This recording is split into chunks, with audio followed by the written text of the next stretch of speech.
Oi, hoje a gente vai fazer uma nova série de react para responder as perguntas que vocês mesmos mandaram na nossa pesquisa sobre prazer, traição e liberdade.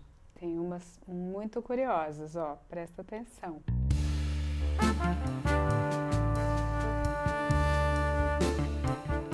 Essa vai ser a nossa primeira parte, tem tantas, e a gente fez uma pequena seleção e ainda assim a gente vai dividir em 3 partes. Então vamos à primeira delas. A Dorsariana pergunta o seguinte: quando a mulher sente prazer em apanhar na cama, é preocupante? Então olha só, gente, olha que interessante essa pergunta. Claro que a nossa primeira resposta, como a gente debateu aqui na equipe, é claro que é preocupante. Por quê? Porque você pode morrer. Então, em última instância, não é menos que isso, é radical. Você gosta de apanhar, ou vou traduzir nos nossos termos aqui, você está se identificando com uma posição masoquista, que é muito gostoso, dá muito tesão você se colocar como objeto, se colocar mesmo no real do teu corpo como objeto na mão do outro, que pode fazer de você o que ele quiser. É isso que dá barato, né? Mais do que apanhar, mais do que literalmente, né, chicote, palmatória e esses vários apetrechos que a gente vê naquela vitrine de ferramentas BDSM, que normalmente tem todos os tamanhos, estilos, cores e fibras de chicotes. E também a mesma coisa com palmatórias, né? Todos os tamanhos, é uma vitrine de PMG e formatos e, né, crina de cavalo e couro e trabalhado e metalizado. É original. Se vocês não viram ainda, fica a dica aqui, gente, como pesquisa antropológica, mercadológica, né? O fetiche da mercadoria. Mas mais do que isso, que tem a ver, né, com apanhar e o enlace disso, o objeto disso, como faz a marca no corpo, né? Tem o que normalmente está por trás disso é justamente essa história. Eu me entrego plenamente para você. Você é onipotente, você é todo poderoso, você vai fazer de mim o que você quiser.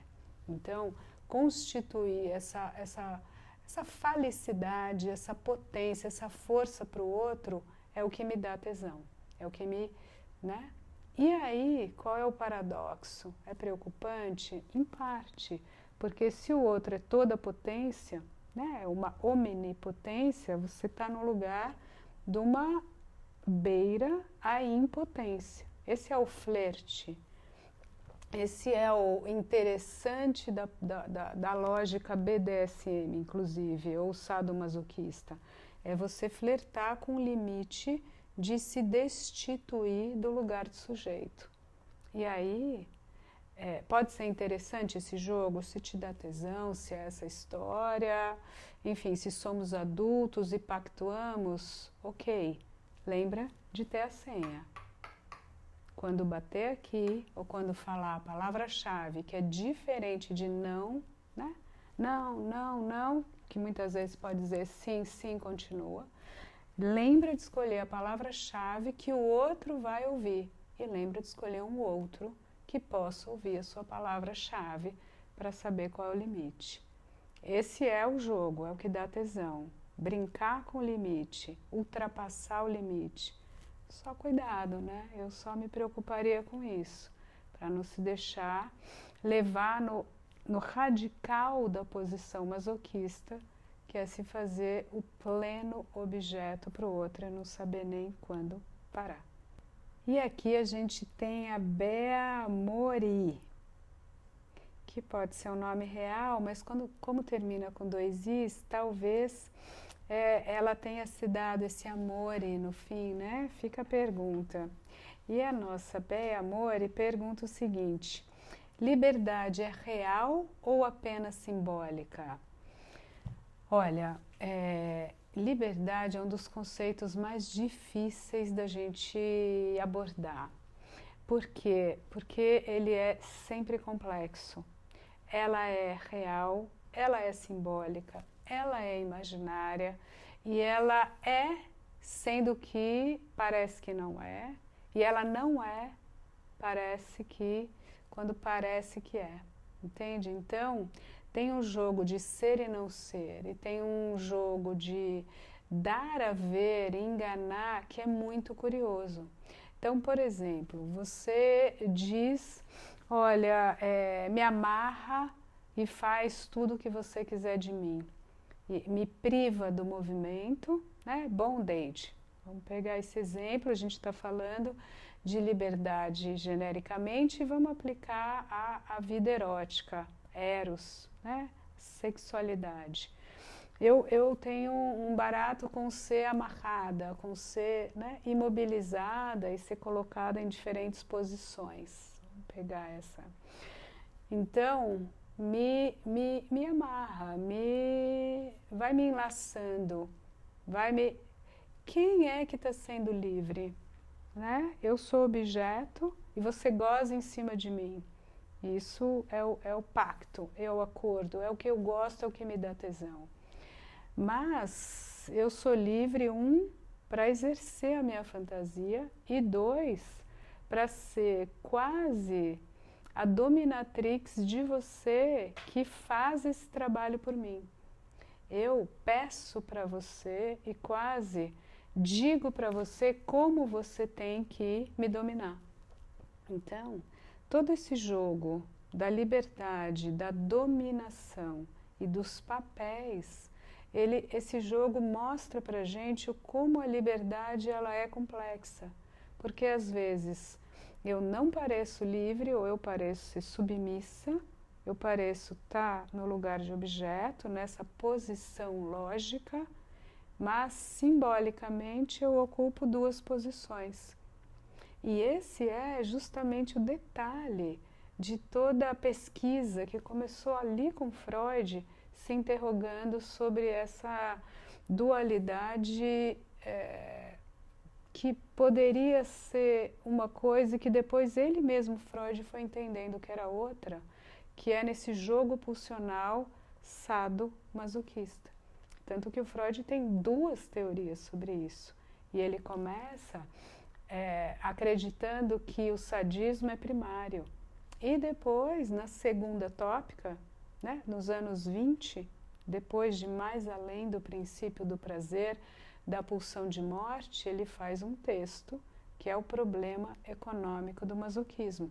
Quando ele vai escutar com um pouco mais de sutileza e saber que o masoquismo é a nossa posição primária. Nós, seres que viemos ao mundo na posição de pleno objeto na mãe do grande outro materno.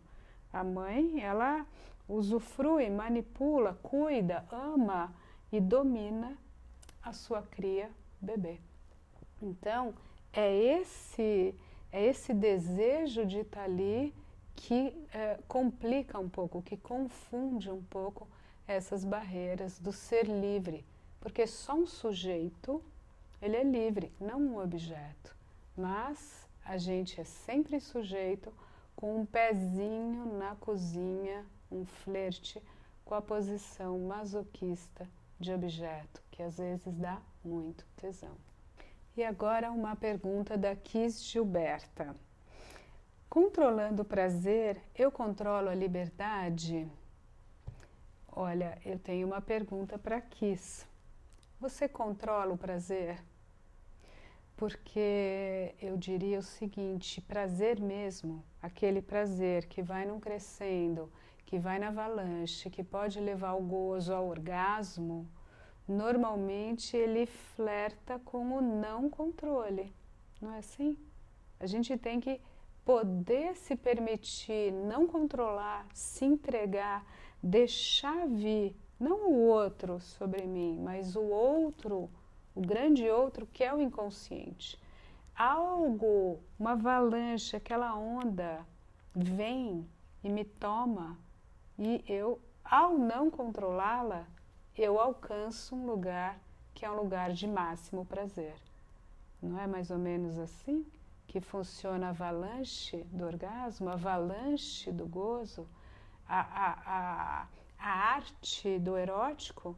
Não é justamente esse jogo entre prazer, descontrole, começar fazendo a cena, né? Mesmo quando você tem todos os rituais, BDSM, por exemplo, quando você tem toda a pactuação, toda a cena, 50 tons de cinza, você não faz toda a aparente teatralização de uma cena com controle dos objetos, às vezes luz, câmera, ação, deita assim, levanta assado, vamos lá fazer o Kama Sutra, para isso te levar a um lugar de descontrole e atingir o clímax. Então, essa foi a primeira parte da nossa série React, Prazer, Traição e Liberdade.